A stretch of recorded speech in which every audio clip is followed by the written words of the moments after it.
जय हिंद साथियों, आज फिल्म इंडस्ट्री से एक बुरी खबर सामने आ रही है।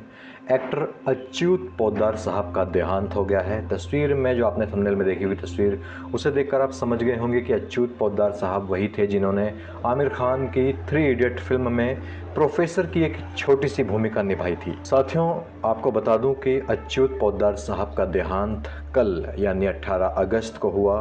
91 साल उनकी उम्र हो गई थी, बस 3 दिन की कमी थी तो 91 साल पूरी ही गिनी जाएगी वो, क्योंकि 22 अगस्त को अच्युत पोद्दार साहब का जन्म दिवस था। 22 अगस्त 1934 को अच्युत पोद्दार साहब का जन्म हुआ था जबलपुर में, मध्य प्रदेश के। हालांकि वो मराठी ब्राह्मण परिवार में जन्मे थे, पर उनके पिता मध्य प्रदेश में रहा करते थे।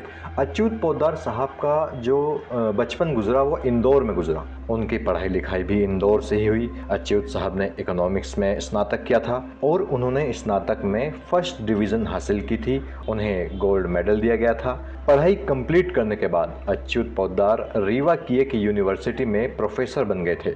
इसी बीच भारत चीन का युद्ध शुरू हो गया और अच्युत पोद्दार साहब इमरजेंसी कमीशन से सेना में आ गए। फिर जब 1967 में इमरजेंसी कमीशन ख़त्म हुआ तो अच्युत जी ने सेना की नौकरी छोड़ दी, जबकि उस वक्त अच्युत पोद्दार साहब सेना में कैप्टन की पोस्ट पर थे। सेना की नौकरी छोड़ने के बाद अच्युत पोद्दार जी ने इंडियन ऑयल में बतौर एग्जीक्यूटिव नौकरी ज्वाइन कर ली। वो नौकरी अच्युत पोद्दार जी ने 1992 तक की। 1992 में जब इंडियन ऑयल की नौकरी से अच्युत जी रिटायर हुए तब उनकी उम्र 58 साल हो चुकी थी। इंडियन ऑयल की नौकरी के दौरान ही अच्युत पोद्दार साहब की दिलचस्पी अभिनय में हुई थी। दरअसल इंडियन ऑयल में विभिन्न सांस्कृतिक कार्यक्रम हुआ करते थे। अच्युत पोद्दार साहब उन कार्यक्रमों को होस्ट किया करते थे, उनकी एंकरिंग किया करते थे। साथ ही उन कार्यक्रमों में जो ड्रामाज होते थे, अच्युत पोद्दार उन ड्रामाज में अभिनय किया करते थे। फिर तो एक्टिंग में अच्युत पोद्दार जी को ऐसी दिलचस्पी हुई कि उन्होंने नौकरी के साथ साथ थिएटर भी ज्वाइन कर लिया। थिएटर जगत में उनका नाम हुआ तो उन्हें फिल्मों में काम करने के ऑफर्स भी आने लगे और फिर साल 1980 में आई गोविंद निहलानी की अवार्ड विनिंग फिल्म आक्रोश में उन्हें पहली दफ़ा बतौर प्रोफेशनल एक्टर एक्टिंग करने का चांस मिला। आक्रोश गोविंद निहलानी की भी डायरेक्टोरियल डेब्यू फिल्म थी।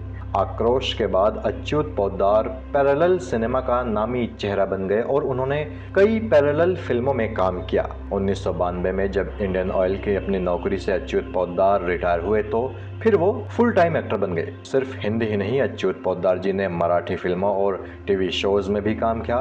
साथ ही साथ हिंदी टीवी शोज में भी वो काफ़ी दिखे। साथियों, अच्युत पोद्दार साहब इस दुनिया में अब नहीं रहे। कल 18 अगस्त को उनका देहांत हो गया। हालांकि उनके देहांत की खबर आई आज। अच्युत पोद्दार साहब बहुत ज़बरदस्त एक्टर थे और इसलिए हम उनको सैल्यूट करेंगे। जय हिंद।